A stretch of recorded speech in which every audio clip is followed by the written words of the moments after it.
In January 26th, a landmark study was released by the University of Sydney. Researchers tracked over 60,000 adults for more than 8 years, and the results, published in eClinical Medicine, were nothing short of a paradigm shift. They found that you don't need a massive capital investment to significantly alter your biological trajectory. In fact, the finding was startlingly simple. Small, combined changes in your daily rhythm are associated with over 9 additional years of life. You don't need a longevity clinic. What you actually need is 120 seconds of focused intent. This leads us to a fundamental problem in the wellness industry.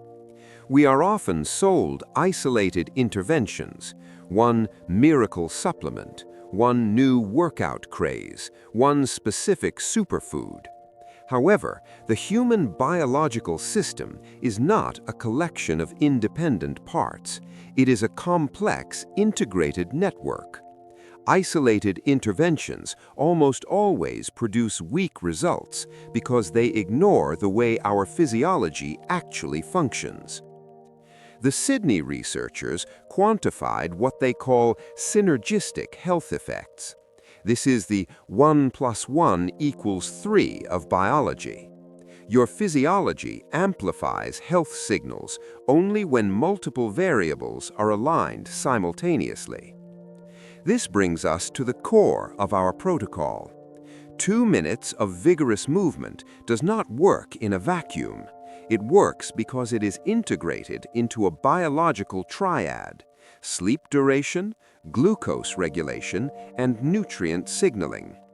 Think of it as a chemical reaction. If you have the spark but no fuel, nothing happens. The modeled combination that reduced mortality risk by 10% was incredibly modest. 15 additional minutes of sleep, 1.6 minutes of vigorous activity, and a slight improvement in diet, roughly equivalent to adding just half a serving of vegetables to your day. This is the threshold where measurable outcomes begin to appear. But when you scale up these variables, the results compound exponentially. Let's break down the 2-minute protocol itself. This intervention is based on controlled trials showing that short bursts of activity, especially after meals, can effectively blunt glucose spikes. We know that glycemic variability, those sharp rises and falls in blood sugar, is a primary driver of aging and cellular inflammation. Recent studies using 1, 3, and even 10 minutes of stair climbing after eating all showed significant glucose reduction. Remarkably, even 1 minute produces a measurable effect, while 3 minutes creates a powerful stabilization of blood chemistry. The mechanism behind this is well established in the lab. When you contract your muscles vigorously, you activate glucose transporters that function independently of insulin. Specifically, proteins known as GLUT4 migrate to the surface of the muscle cells during mechanical work. This allows the muscle to literally sponge up glucose from your circulation without requiring a massive signal from your pancreas. By doing this, you are reducing oxidative stress and decreasing the glycation of proteins in your blood.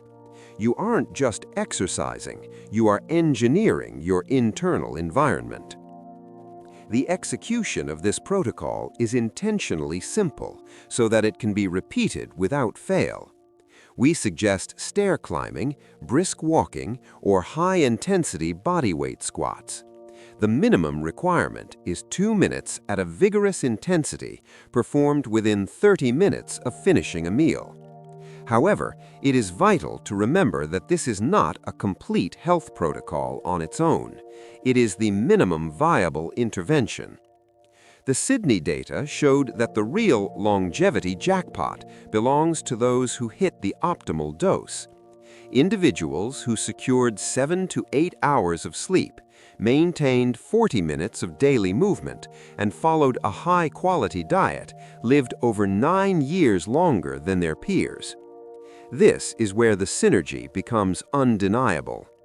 For instance, that extra 15 minutes of sleep isn't just about rest, it's about the timing of cellular repair. Sleep is when your growth hormone secretion peaks and your immune system undergoes recalibration. If you move your body but don't sleep, you are essentially building a structure but refusing to let the concrete dry. This is why we focus on the triad. Nutrition provides the raw materials and the antioxidants needed to buffer the stress of exercise. Movement triggers the energy sensors and initiates the cleanup, and sleep provides the window for the actual repair to take place. The synergy is mechanical and documented. It is not speculative. We must be clear that the Sydney data is observational. It shows a powerful association, but not direct causation. However, when an association is drawn from 60,000 subjects over 8 years of peer-reviewed tracking, the signal is too strong to ignore. So where do you start? You start with the minimum viable dose. Tonight, after your largest meal, give the lab 2 minutes of your time. Walk the stairs, do the squats, add 15 minutes to your sleep timer. This is how you begin to treat your biology like an engineering problem with known, controllable variables. As we move forward, we will scale toward the optimal parameters, but for now, the goal is the habit. The lab is now open. It is time to optimize your inputs and measure your outcomes. I am the architect. Engineer your future. Join the lab by subscribing for our next protocol.